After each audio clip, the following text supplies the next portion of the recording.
كان فرماجه هذا مسكين كا وضقن وهوري انه وحن كلا توره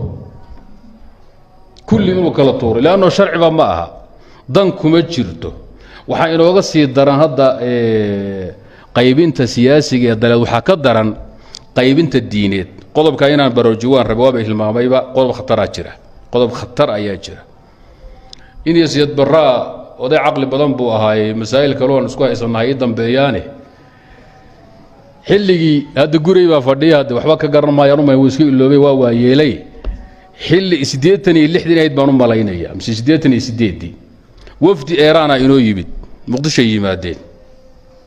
waxaan rabnaa inaan Soomaaliya maal gelino safaarada fiican ka furanno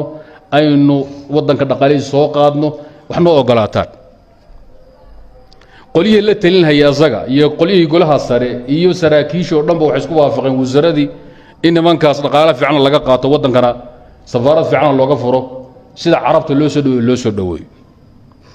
ina sabda ruuxu ku yiri gaajaba ayna haysay yeeli mayno Iiraan bas bay naga tahay maxaa jira Soomaali qabiil iyo xogo goof iyo beer iyo bay isku ku dagaalantaay maalinkay Iiraan inoo timaado barka wuxuu yiri hadda waxa u dagaalami doontaan buuri shiica iyo sunno waxa carabta hayso Soomaalida arag marka waa istiraatiijiyo waxa weeye ku salaysan nabadiina amnigiina diineed wuxuu asaas u yahay inaydan ku kala tagin aragtida diineed ninka Soomaaliya lagu arkay inuu shiicnimo wado kurka hal la gooyo sharciga qaba hadayba wadadalahayeen waxa banaan in gaalnimo maslaxa loo galo ninka ummadda qaybinaya maslaxa loo dilo maxaa ku diideen marka qadiyada aad ogaada midan qaybinta dalkana hada waa doqonnimo ninka ka taliya Soomaaliya ama gaal ha noqdo ama muslim ha noqdee anaga dantaanada diineed waxay ku jirtaa inay Soomaaliya mid ahaato ninka qaybinayna wadaadna Allah ka dhiga madaxa lagu dhufto laano kan gaalkay ka taylaya markaan tabar helaanaga ka tuuran doona dalku noo midaysano waaxid ah oo qaybsanayn markaan tabar helo anaga cid baraka la kaga qaadi doona laakiin qoom duloobay oo kala tagay oo 20 firqa noqday si la isku keenay waaga dam warkaas carab la isku keeno goof yar oo banaadir ka yar ba dawladda Kuwait iyo Bahrain iyo Soomaaliya arag Qatar oo dhan naga reer macallin ka badan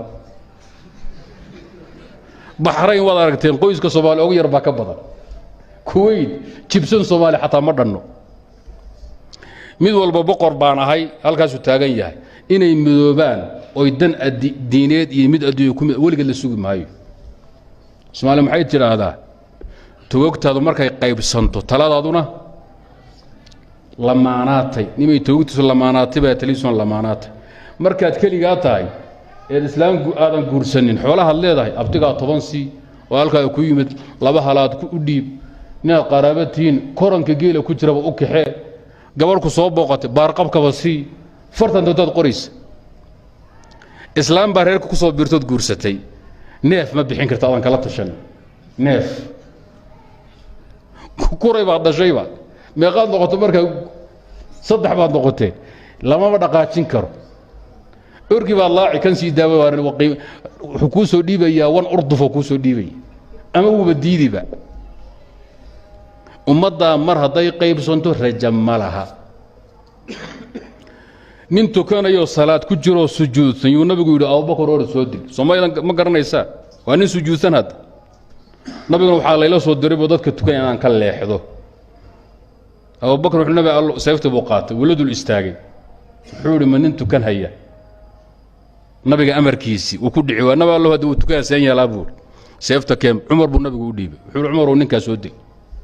ana salaad ku jira Umar ratiyo kala qabsatay wadnuhu siin waay nin farta taagay attahiyatu ku hal ilaahi wixidahaya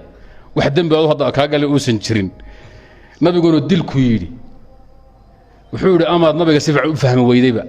amarka nabigu ku siiyay bal ku noqo nabi Allah maxaa tiri sababta iska keen baalay Ali ibn nabigu u dhigay Ali ninka soo dil adaa dili doonaba hadaabad ku gaadho way